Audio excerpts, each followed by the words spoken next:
Bien, bonjour, bienvenue dans cette vidéo. Nous voulons voir comment modifier instantanément un champ de saisie à partir d'un autre champ de saisie lors de la saisie, donc d'une manière automatique. Nous allons donc créer notre JFrame là tout simplement.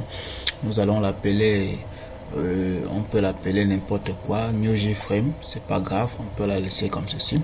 Voilà, dans notre New JFrame, qu'est-ce qu'on va faire? On va directement créer un champ de saisie là, JTextField, qu'on va mettre ici comme ceci. Voilà, et on va lui donner, on va l'appeler texte 1, et là on va changer ses propriétés. On donne une taille de 18, voilà, et on change le texte qui est sur ça parce que c'est nous qui allons saisir le deuxième texte. On va copier cela et on va coller ici en bas.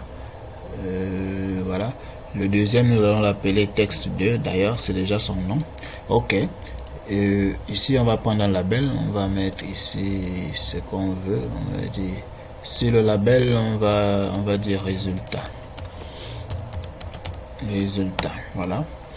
On va bien positionner, peu importe si c'est bien positionné ou pas, c'est le résultat qui nous intéresse, c'est ce que nous voulons faire qui nous intéresse. Voilà, excusez-moi un peu, il y a un petit problème là.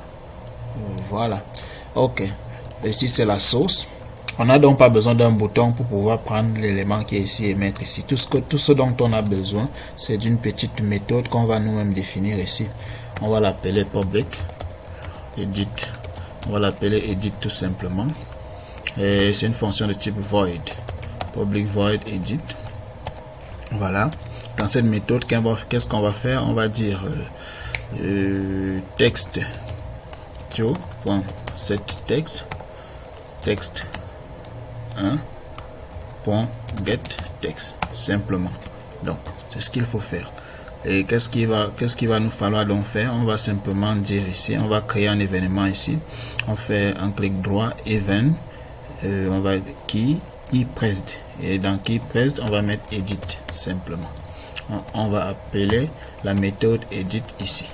Voilà, on va copier, et il faut aussi créer un événement de type qui réalise, donc quand on lâche le clavier, que ça fasse le même événement pareillement quand on va taper le clavier, qui type it.